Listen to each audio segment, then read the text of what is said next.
ஆண்டவர் நாமம் மகிமைப்படுவதாக. இன்றைக்கு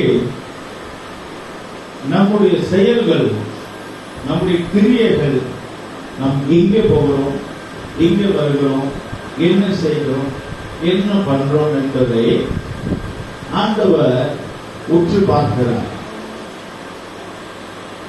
ஆண்டவருடைய கண் பரலோகத்திலிருந்து அவருடைய கண் பூமியில் இருக்கிற மனிதர்களை உற்று பார்க்கிறது என்று நாம் பார்க்கிறோம். ஆசா ராஜாவுடைய காலத்தில் பார்க்கும்போது 2 நாளாகும் புஸ்தகமும் 16ஆம் அதிகாரம் 9ஆம் வசனம், 2 நாளாகும் புஸ்தகம் 16ஆம் அதிகாரம் 9ஆம் வசனத்தில் கர்த்தருடைய கண்கள் பூமி எங்கும் உள்ளாகிக் கொண்டிருக்கிறது என்று நாம் பார்க்கிறோம். தம்மை பற்றி உத்தம இதயத்தோடு இருக்கிறவர்களுக்கு தம்முடைய வல்லமையை விளங்க பண்ணும்படி கர்த்தருடைய கண்கள் பூமி எங்கும் உலாவிக் கொண்டிருக்கிறது. கர்த்தருடைய கண்கள் பூமி எங்கும் உலாவிக் கொண்டிருக்கிறது. எல்லா இடத்தும் அவருடைய கண்கள் பார்த்து கொண்டிருக்கிறது. ஒரு 50 வருஷத்துக்கு முன்னாடி இதெல்லாம் நம்ம எப்படி பார்ப்போம், எப்படி ஒவ்வொருவரும் எப்படி பார்க்கணும் யோசிக்கணும். ஆனா இப்ப நம்புறோம். என்ன தெரியுமா, இப்போ சிசிடிவி கேமரா வச்சிருக்காங்க. யார் ஆபீஸ் வராங்க, யாரு லேட்டா வராங்க, யார் சீக்கிரம் வராங்க. நம்முடைய சபையில கூட கேமரா, சிசிடிவி கேமரா கீழே இருக்கு. வீட்டுக்குள்ள யார் வராங்க, இந்த செப்பல் கேட்கிற இடம், உள்ள யார் வரா, உள்ள யாரு போறா, அந்த தெருவுல, இதெல்லாம் வந்து சிசிடிவி கேமரா பதிவு ஆகிட்டே இருக்கு. அதுபோல சாதாரண ஒரு சிசிடிவி கேமரா மனிதர்களை அது ரெக்கார்ட் செய்து கொண்டே இருக்கிறது, பார்த்து கொண்டே இருக்கிறது. யார் எப்போ வரா போகிறாரு. இந்த சிசிடிவி கேமரா எப்போ வந்துச்சோ அந்த நாள் முதல் கிரைம், கொள்ளைன்றது வந்து கம்மியாயிடுச்சு. ஏன்னா இந்த கேமரால மாட்டிக்கிறாங்க. அப்போ ஒரு சாதாரண ஒரு சிசிடிவி கேமரா, மனிதன் உண்டாக்குற கேமரா மனிதனை வாட்ச் பண்ணும் என்று சொன்னால், உற்று பார்க்கும் என்று சொன்னால், அந்த சிசிடிவி கேமரா உண்டாக்குன தேவன், மனிதனை உண்டாக்குன தேவன், அப்போ அவர் எப்படி நோக்கி பார்க்கிறார் என்று நாம் பார்க்கிறோம். அப்போ கர்த்தருடைய கண்கள் பூமி எங்கும் உலாவிக் கொண்டிருக்கிறது. யாரை பார்த்து கொண்டிருக்கிறது என்று கேள்வி கேட்கணும். அதே வசனத்துல தம்மை பற்றி கர்த்தருக்காக ஜீவிக்கிற ஒரு கூட்டத்தாரை, ஏசப்பாவுக்காக ஜீவிக்கிற பிள்ளைகளை கர்த்தர் பார்த்து கொண்டிருக்கிறார். சிலர் சொல்லுவாங்க, ஆண்டவர் பார்க்கலையா, அநியாயங்கள் நடக்குது, அக்கிரமங்கள் நடக்குது, இப்படி நடக்குது, அவர் பார்க்கலையா? அவர் அது பார்க்கிறாரோ இல்லையோ, நல்லவங்கள நீதிமான்கள கர்த்தர் பார்க்கிறார். கர்த்தர் சொல்ற தம்மை பற்றி கொண்டிருக்கிற, தமக்காக காத்து கொண்டிருக்கிற சபைக்காக இயேசு வருகிறார் சொன்னது போல, தம்மை பற்றி கொண்டிருக்கிற தேவனுடைய பிள்ளைகள் எந்த நாட்டில் இருந்தாலும், எந்த ஊர்ல இருந்தாலும், எந்த இடத்துல இருந்தாலும் அவங்க மேல் கர்த்தருடைய கண்ணு நோக்குமாறு. நான் சொல்றேன், நான் நினைச்சேன் உடனே நடந்துச்சு, நான் நினைச்சேன் உடனே நடந்துச்சு. என்ன விஷயம்னா, கர்த்தருடைய கண் நோக்கி பார்க்கிறது. கர்த்தருடைய கண்கள் நம்முடைய சீலோன் சபையை நோக்கி பார்க்கிறது. கர்த்தருடைய கண்கள் நம்முடைய ஊழியத்தை நோக்கி பார்க்கிறது. கர்த்தருடைய கண்கள் நம்மை நோக்கி பார்க்க, நம்ம எங்க போறோம் எல்லாத்தையும் கர்த்தருடைய கண் நோக்கி பார்க்க. சரி, அப்படி நோக்கி பார்க்கிறதுனால என்ன பிரதிபலன் கிடைக்கிறது? ஆராதனை கூட பார்க்க நம்ம எப்போ வரோம், நம்ம நினைச்சுக்கலாம், நம்ம பார்க்கல, நம்ம கொஞ்சம் பேரால உட்காந்துக்கலாம் அப்படின்னு. பாஸ்டர் பார்க்கிறாரோ இல்லையோ, கர்த்தருடைய கண்ணு என்ன செய்து பார்க்குது. அப்படிதான் நம்ம நினைக்கணும். ஆராதனைக்கு நம்ம எப்போ வரோம், எந்த நேரத்தில் வரோம் இல்லையா, கூட்டங்கள் வெள்ளி சனி ஞாயிறுல இருக்கு, நம்ம எப்போ வரோம், எப்போ போறோம், என்ன செய்யணுன்றதை கர்த்தருடைய கண்கள் நோக்கி பார்த்து கொண்டே இருக்கிறது. சாட்சி சொன்னாங்க இல்லையா, வீடு விற்கிறதுக்கு 10 வருஷம் ஆச்சு, போராட்டம், விற்கவே முடியல. அப்ப இன்றைக்கு அவங்க சபைக்கு வந்து சில நாட்களாக, கொஞ்ச நாளாக சபைக்கு வந்து தொடர்ச்சியா வராங்க. வெள்ளிக்கிழமை, சனிக்கிழமை, ஞாயிற்றுக்கிழமை தொடர்ச்சியா வந்துட்டே இருக்காங்க. அவங்க குடும்பம் வந்துட்டே இருக்கு. சில நேரத்துல சோறு அடைந்து என்ன கேட்டிருக்காங்க, நான் எல்லா ஜபத்துக்கு வரோம் ஒன்னும் முடியலையே. அப்ப அந்த வார்த்தை கர்த்தர் பார்த்து கொண்டிருக்கிறோம். கர்த்தர் உங்களுக்கு உதவி செய்யணும். கர்த்தர் உங்களுக்கு உதவி செய்ய. ஏன்னா உங்களுக்கு வாட்ச் பண்றேன். நீ எப்போ வர எப்போ போற உங்களுக்கு என்ன செய்யறாரு பார்த்து ரெக்கார்ட் ஆகிட்டே இருக்கு, ரெக்கார்ட் ஆகிட்டே இருக்கு, ரெக்கார்ட் ஆகிட்டே இருக்கு. ஒரு நாள் வரும், அப்ப அந்த காரியத்தை செய்வார். அல்லேலூயா. 10 வருஷமா முடியாத ஒரு காரியத்தை இந்த நாட்களிலே அவர் செய்து அவங்களுக்கு முடிச்சிருக்கிறார். இப்ப செய்து முடிச்சா அவருடைய அர்த்தம் என்ன? கர்த்தர் கிருபையா இறங்கி இருக்கு. ஏன்னா தொடர்ந்து வந்து கொண்டிருக்கிறதுனால அவர் கிருபையா இறங்கி உதவி செய்யும். அப்போ கர்த்தர் நமக்கு ஏதாவது செய்யணும்னா நம்ம ஏதாவது செய்யணும். அதுதான் விஷயம். நம்ம ஏதாவது செய்யணும் இல்லையா? இப்போ அரசியல்வாதிக்கு ஏதாவது நமக்கு செய்யணும்னா அதுக்கு முன்னாடி ஃபர்ஸ்ட் நம்ம ஏதாவது முதல் கொண்டு போய் பூங்கொத்தை கொண்டு போய் கொடுக்குறோம், சாறு போடுறோம். அப்ப அர்த்தம் என்னன்னா நாங்க உங்களுக்கு எல்லாம் செய்யணும் அதுன்னு அர்த்தம். அப்புறம் அரசியல்வாதி எல்லாம் செய்யணும். அது போலதான் எல்லாமே. கர்த்தருக்கு நாம் ஏதாவது செய்யும் போது கர்த்தர் நமக்கு செய்வார். அப்ப நாம் என்ன செய்யணும்? முதல் செய்ய வேண்டிய வேலை என்ன தெரியுமா? சபைக்கு கரெக்டா வருவது. முதல் செய்ய வேண்டிய வேலை என்ன? சபைக்கு கரெக்டா வருவது. அதுதான் முதல். அப்போ நம்ம செய்ய வேண்டிய வேலையை செய்தால் நமக்காக அவர் வேலை செய்ய ஆரம்பிப்பார். ஏன்னா அதை பார்க்கிறார். கர்த்தருடைய கண்கள் நோக்கமாக இருக்கிறது. கர்த்தருக்கு ஸ்தோத்திரம். ஏன்னா இந்த ஆசா அந்த ராஜா காலத்துல என்ன அவனுக்கு ரொம்ப பலவீனப்பட்டு போய் காலில நோவு வந்துவிட்டு, புண்ணு வந்துவிட்டு, வியாதிப்பட்டான், பலவீனப்பட்டான். அந்த சமயத்துல தான் நீங்க வந்து சொல்கிறார் கர்த்தர் நீதிமான்கள் நோக்கமாக இருக்கிறார்கள். நம்ம எவ்வளவு பலவீனமா இருந்தாலும் எவ்வளவு கஷ்டமா இருந்தாலும் கர்த்தர் அதை பார்த்து கொண்டிருக்கிறார். கர்த்தர் நமக்கு விடுதலை தருவாராக. ஹல்லேலூயா. சங்கீதம் 19ஆம் சங்கீதம் 8ஆம் வசனத்துல படிக்கும் போது கர்த்தருடைய கற்பனைகளை கைக்கொள்ளும் போது நம்முடைய கண்ணு கர்த்தர் நம்ம மேல இருக்கிற கண் வந்து நம்மளுடைய கண்ணு தெளிவாகிறதா. 19ஆம் சங்கீதம் 8ஆம் வசனம் படிக்கும்.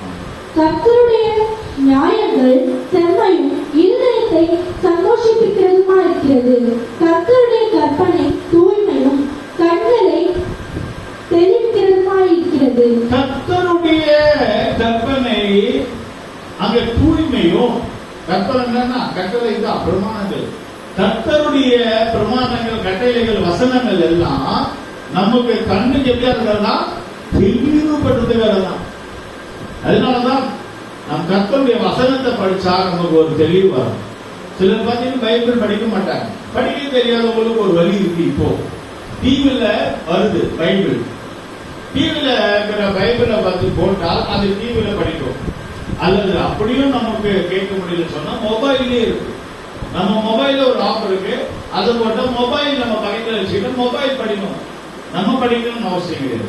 ஆக மொத்தம் கர்த்தருடைய பிரமாணத்தை நம்முடைய காதுல கேட்க வேண்டும், வாயினால படிக்க வேண்டும். அந்த கர்த்தருடைய பிரமாணத்தை கற்றுக்கொள்வோம்னால் கண்களுக்கு என்னன்னா தெளிவாக. இந்த உலகத்துல வாலிபர்கள் எப்படி இருக்காங்க பாருங்க. இந்த உலகத்துல வாலிபர்கள் ரொம்ப மோசமான நிலவரத்துல கொஞ்சம் பேர் போயிட்டு இருக்காங்க. பெரிய பாவத்துல போயிட்டு இருக்காங்க. குடியில, போத பழக்கத்துல, போத பஸ்ட் எல்லாம் அப்படியே ரொம்ப கெஞ்சா எல்லாம் பெருகிடுச்சுன்னு சொல்றாங்களா. கெஞ்சா தான் இந்த நார்மல் கெஞ்சா எல்லாம் காஸ்ட் எல்லாம் இந்த சினிமா நடிகர்கள் யூஸ் பண்றது, பெரிய பணக்காரர் யூஸ் பண்ற கெஞ்சா விலை உயர்ந்த விலை இதெல்லாம் பார்த்து அதிகம் பெருகிறது. அதுல அர்த்தம் என்னன்னா கண்கள் தெளிவாகவில்லை. கண்கள் தெளிவாகவில்லை. ஆனால் அது மத்தியில நம்முடைய சபையில வர வாலிபர்களை பார்க்கும் போது ஒரு சந்தோஷம் என்னன்னு சொன்னா கர்த்தருடைய வசனத்தை படிக்கிறாங்க, பைபிள் படிக்கிறாங்க, சண்டே ஸ்கூல் படிக்கிற பிள்ளைங்க பார்க்க நல்ல மார்க் எடுக்கிறாங்க. நல்ல இப்போ நம்ம கேட்டோம் இல்லையா, நல்ல மார்க் எடுத்திருக்காங்க. ஏன் தெரியுமா? பிரமாணத்தை படிக்கிறதுனால கண்களுக்கு என்ன உண்டாது? தெளிவு உண்டாக. அவங்க உலகத்துக்கு போக மாட்டாங்க, உலகத்துல தான் வாழ்றாங்க. உலக ஆசை பார்க்க வேண்டாம், அது வேண்டாம். கர்த்தருடைய ஆசீர்வாதம் நம்மளை தேடி வரும். பைபிள் படிக்கிறவங்களுக்கு தான் இந்த தெளிவு வரும். யாரா இருந்தாலும் இந்த பைபிள் படிக்க உங்களுக்கு தெளிவே வரும். கர்த்தர் தெளிவை கொடுப்பார். அப்பதான் கஷ்ட காலத்துல நம்மளால விசுவாசத்துல சபையில நிலைத்து இருக்க முடியும். சங்கீதத்துல பார்க்கும்போது 33ஆம் சங்கீதம் 19ஆம் வசனத்துல படிக்கிறோம். 33ஆம் சங்கீதம் 19ஆம் வசனத்துல பஞ்ச காலத்துல கர்த்தருடைய கண் நோக்கமா இருக்கிறது. படிக்கிற பஞ்சத்தில் அவர்களை உயிரிட காக்கவும் கர்த்தருடைய கண் அவர்கள் மேல் நோக்கமா இருக்கிறது. ஆமென். பஞ்ச காலத்துல சாப்பாடு இல்ல, கஷ்டம், பஞ்சம், ஜனங்க சாகுற நேரத்துல, ஆனால் அந்த பஞ்ச காலத்துல கூட நீதிமான்கள் மேல, அதற்காக அதன் வாழ்ற பிள்ளைகள் மேல கர்த்தருடைய கண்கள் எப்படி இருக்கா? நோக்கமா இருக்கு. அதை நம்ம எப்படி அதை விளங்கிக் கொள்வது நீங்க பாத்தீங்கன்னா, யோசேப்பு காலத்திலே நம்ம பார்க்கணும். யோசேப்பு காலத்துல யோசேப்பு உடைய காலத்துல பார்க்கும்போது பார்வோன் ராஜா இருக்கிறான். 7 வருஷம் நல்ல ஆசீர்வாதம் செழிப்பு இருந்தது.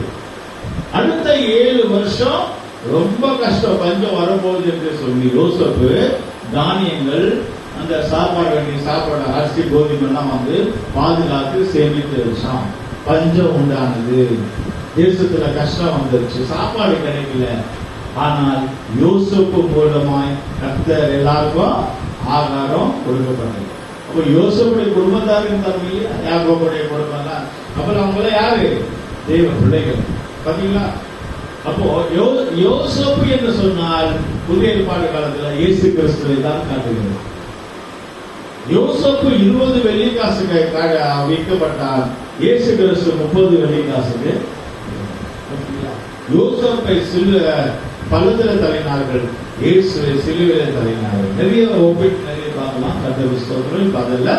அப்படி அர்த்தம் என்னன்னா, யோசேப்பு இருந்த நாட்களிலே இன்னும் நாட்சி பஞ்சங்கள் உண்டாச்சு. அப்ப தேவனுடைய பிள்ளைகளுக்கு கர்த்தர் ஆகாரத்தை கொடுத்தார். அப்ப நம்ம கூட பார்க்கிறோம், கொரோனா காலத்துல பஞ்சம் வந்துச்சா? கொரோனா காலத்துல எல்லாருக்கும் பஞ்சம் உண்டாங்க. ஆனா சபை விசுவாசிகளுக்கு, தேவ பிள்ளைகளுக்கு ஏதாவது கஷ்டம் வந்துச்சா? இல்ல. எல்லாருக்கும் ஆண்டவர் செய்தார், ஆகாரத்தை கொடுத்தார். கர்த்தருக்கு ஸ்தோத்திரம். அதுபோல பஞ்ச காலத்திலே தேவனுடைய பிள்ளைகளுக்கு ஆகாரத்தை கொடுக்கிறார். அதை யோசிப்பா. நம்ம பஞ்ச காலத்துல சொல்லும்போது நமக்கு எந்த ஒரு கஷ்டம் வந்தாலும், நாட்டுல மாத்திரமல்ல, நம்ம வீட்டுல வந்தாலும் ஒரு கஷ்டம் வரும்போது சாப்பாடு மட்டும் ஆண்டவர் என்ன செய்ய மாட்டாரு? நிறுத்த மாட்டாரு. எப்போது சாப்பாடு, ஆகாரம் நம்ம வீட்டுல இருக்கும். ஹல்லேலூயா. ஏதாவது நம்ம வீட்டுல இருக்கும், ஏதாவது இருக்கும். அப்போ ஆண்டவர் நோக்கி பார்க்கிறார். கர்த்தருடைய கண்ணு பார்க்கலன்னா நம்முடைய ஆகாரம் கிடைக்க ரொம்ப கஷ்டம். ஓகேங்களா? அப்போ யோசேப்புடைய காலத்துல பஞ்சத்துல கூட கர்த்தர் கொடுத்தாரு. அப்ப அது போல நமக்கு பஞ்சம் வராது. நாட்டுக்கு வரும், தேசத்துக்கு வரும், எல்லாருக்கும் வரும். தேவனுடைய பிள்ளைகளுக்கு என்ன வராது? பஞ்சம் வராது. அப்படி வந்தாலும் நமக்கு ஆகாரத்தை கர்த்தர் கொடுப்பார். ஹல்லேலூயா. கர்த்தருக்கு ஸ்தோத்திரம். நீங்க அதே நேரத்துல நம்முடைய கண் திறக்கப்பட வேண்டும். கர்த்தருடைய கண்ணு எல்லாரையும் பார்க்கிறது. யார் என்னென்ன செய்யறா, போறாங்க, வர. சரி, இப்ப வியாதிக்குள்ள வரும். ஒரு குருடன் கண்ணு தெரியாம இருக்கிறான். இயேசு கிறிஸ்து குருடனை சுத்தப்படுத்துகிறார். யோவான் 11ஆம் அதிகாரம் 37ஆம் வசனம். யோவான் 11:37. அவர்களில் சிலர் குருடனுடைய கண்களை திறந்த இவர் இவனை சாகாமல் இருக்க விருப்பம் பண்ணவும் கூடாதா என்றார்கள். கர்த்தருக்கு ஸ்தோத்திரம். குருடனுடைய கண்ணை இயேசப்பா திறந்தார். பைபிள்ல நிறைய இடத்துல பார்க்கிறோம், எப்படிலாம் கண்ணை திறந்திருக்கிறார். இங்க குருடனுடைய கண்ணை திறந்தார். ஒரு முறை வீதியிலே வரும் பொழுது ஒரு குருடன் என்ன செய்தான்?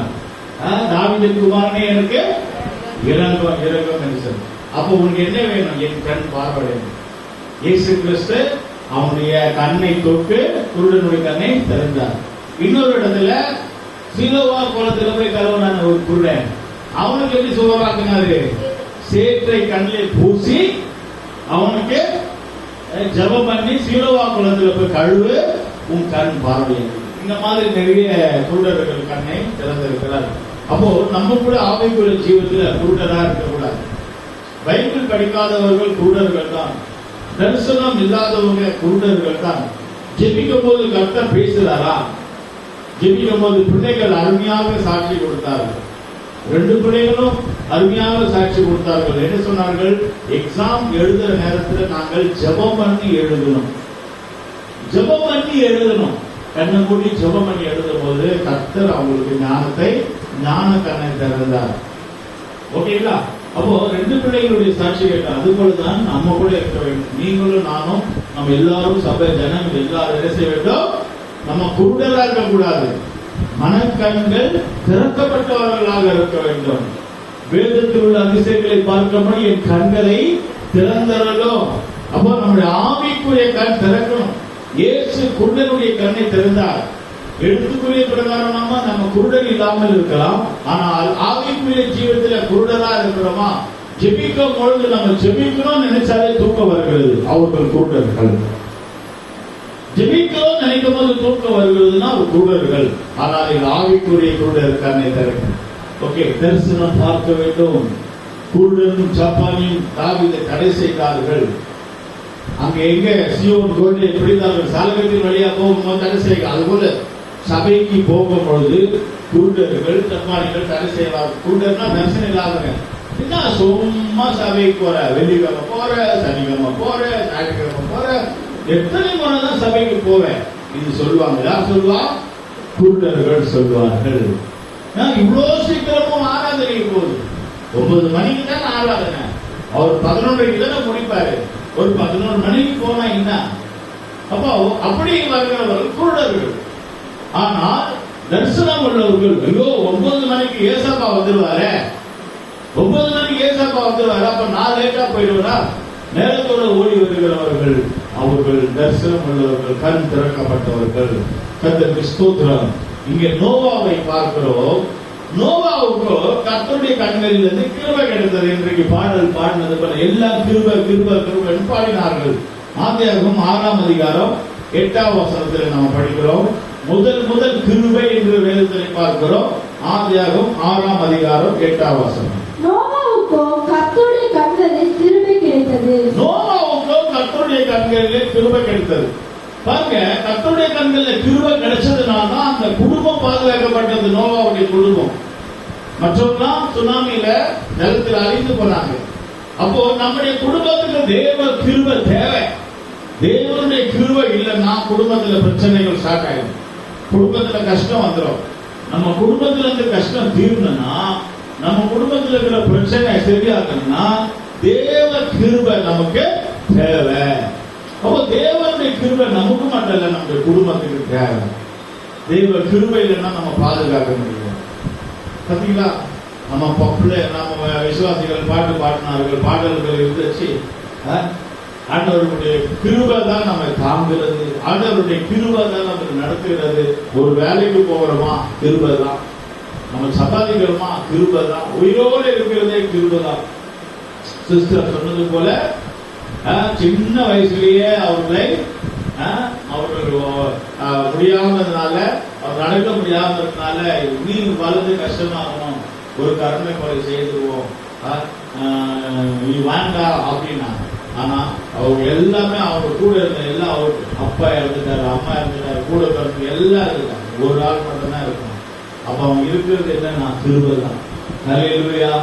கிருபை இல்லைன்னா அவங்களுக்கும் காசு கொண்டு ஒரு இடம் கட்டியிருப்பாங்க. ஓகேங்களா? அப்போ என்ன அர்த்தம்னா கிருபை தான் கர்த்தர் அவங்களை வச்சிருக்கிறாரு. கிருபை. அப்போ கிருபை இல்லாம நம்ம வாழ முடியாது. கர்த்தருடைய கிருபை. நோவாவுக்கு கிருபை இருந்ததால உயிர் பாதுகாக்கப்பட்டது. ஆண்டவருடைய கிருபை இல்லைன்னா நம்முடைய உயிருக்கு கேரண்டி இல்லை. அதனால எல்லோரும் இந்த நாட்கள் அவருடைய கிருபையை பற்றி கொள்ள வேண்டும். ஹல்லேலூயா. கர்த்தர் நோக்கி பார்க்கிறார் நம்மள. நானு நினைக்கிறது, ஒரு ஆண்டவர் நம்மளை நோக்கி பார்க்கிறாரு. ஆண்டவருக்கு எத்தனை கண் இருக்கு தெரியுமா? சொல்லுங்க பாருங்க. நமக்கு 2 கண் இருக்கு. ஆண்டவருக்கு எத்தனை கண் இருக்கு? தேவனுக்கு எத்தனை கண் இருக்கு? 2 தான் இருக்கா? 2 தான் இருக்கா? எத்தனை? இப்பதான் கண்ணு இருக்கா இல்லைன்னு இப்பதான் ஆலோசனை பண்றாங்க. இருக்கா? நெற்றி கண்ணுன்னு ஒண்ணு இருக்கு. அது ஏதோ படத்துல சொல்லுவாங்க, அது உண்மையான வசனம் இருக்கு. நெற்றி கண்ணு யாருன்னா ஆண்டவருக்கு இல்லை, ஆண்டவருக்கு இல்லை, தீர்க்கதரிசிகளுக்கு இருக்கும். அந்த காலத்துல தீர்க்கதரிசி முன்னாடி மனசுல யோசிச்சு சொல்லுவாங்க. ஆனா அது கண்ணு இல்லை, 2 கண்ணு தான். ஆனா ஆண்டவருக்கு, தேவனுக்கு எத்தனை கண்ணு இருக்கா? எத்தனை கண்ணுன்னா எங்களுக்குன்னா 7 கண்ணு இருக்கான். கர்த்தருக்கு எத்தனை கண்ணு இருக்கு? 7 கண்ணு இருக்கான். நானு இந்த பைபிள் படிக்கும் போது நான் யோசிச்சேன், என்னப்பா புதுசா இருக்கு, 7 கண்ணு இருக்கு. உண்மைதான், 7 கண்ணு இருக்கு. படிக்கலாமா? சகரியா புஸ்தகம் எங்க இருக்கு தெரியுமா? தேடுங்க சகரியால. சகரியா பழைய ஏற்பாடு கடைசியில இருக்கும். சகரியா புஸ்தகம் 4ஆம் அதிகாரம் 10ஆம் வசனத்துல கர்த்தருடைய 7 கண்களும் 7 கண்கள் 7 கண்ணு இருக்கு பாருங்கள. சகரியா புஸ்தகத்துல பாக்குறோம், படிங்க 4:10. அற்பமான ஆரம்பத்தின் நாளை யார் அசட்டை பண்ணலாம்? பூமி எங்கும் சுற்றி பார்க்கிறவர்களாகிய கர்த்தருடைய 7 கண்களும் செருபாபேலின் கையில் இருக்கிற தூக்கு நூலை சந்தோஷமாய் பார்க்கிறது என்றார். ஆமென். கர்த்தருக்கு ஸ்தோத்திரம். செருபாபேல் தூக்கு நூலை அவன் சபையை கட்டுகிறான், அது இருக்கட்டும் ஒரு பக்கம். தேவாலயம் கட்டப்படுகிறது, சபை கட்டப்படுகிறது. ஆனால் அங்கே எத்தனை கண் இருக்கான்? 7 கண்ணு இருக்கான். 7 கண்ணு இருக்கான். கேள்விப்பட்டிருக்கீங்களா? 7 கண்ணு இருக்கான். கர்த்தருக்கு 7 கண்ணு இருக்கு. நான் நினைக்கிறேன் ஒவ்வொரு கண்ணும் ஒவ்வொரு இடத்துல இருக்கும் நினைக்கிறேன். எந்த இடத்துல? பூமியில. இந்த உலகம் 4 கண்டமா இருக்கு. எப்படிதானே? என்ன உமா எத்தனை கண்டம்? 4 கண்டம்னா 7 கண்டமா? கண்ணா கண்டம். 7 கண்டம். அப்ப கண்டம் தான் போல. ஃபர்ஸ்ட் ஏதோ சொல்லிட்டு நான் 4 அப்படின்னு. யூரோப்பியன் கண்டம், ஆசியா கண்டம், ஆப்பிரிக்கா கண்டம் அப்படின்லாம் சொல்லிட்டு இருந்தாங்க. ஆசியா கண்டத்தை நம்ம இருக்கிறோம். இந்தியா, பாகிஸ்தான் எல்லாம் நம்ம இதெல்லாம் ஆசியா 7 கண்டமா பிரிச்சிருக்காங்க. அப்போ 7 கண்டம் இந்த பூமியில உலகத்துல 7 கண்டம் இருக்கிறது. பல நாடுகள் சேர்த்தா ஒரு கண்டம். ஓகேவா? 7 கண்டத்திலையும் 7 கண் இருந்தது. ஒவ்வொரு கண்ணும் ஒவ்வொரு கண்டத்துல என்ன செய்யுது இருக்கு. அப்ப நம்ம இந்தியானால கூட கர்த்தருடைய ஒரு கண் இருக்கு, ஒரு கண்ணை வச்சிருக்கிறார். அதனாலதான் பாதுகாக்கப்பட்டிருக்கு. இப்போ 7 கண்ணும் 7 கண்டத்தின் மேல நோக்கமா இருக்கிறது. ஏன்னா தேவ பிள்ளைகள் இருக்காங்க இல்லையா? தேவ பிள்ளைகள் இருக்காங்க, அவங்க எல்லாம் பார்த்து கொண்டிருக்காங்க. ஓகே, இப்ப அடுத்தது நேரமாகனால நான் சொல்லி முடிக்கிறேன். நிறைய விஷயங்கள் இருக்கு, நமக்கு நேரம் இல்லை. அடுத்தது 7 கண்டத்திலும் 7 கண்கள் நோக்கி இருக்கிறது மாத்திரம். அவருடைய கண் எப்படி இருக்கா? அவருடைய கண் எப்படி இருக்கு? அவர் கண்ணு எப்படி இருக்குமா? இப்ப நம்ம கண்ணு பாத்தீங்கன்னா சில கண்ணெல்லாம் ரொம்ப சார்பா இருக்கு அப்படின்னு.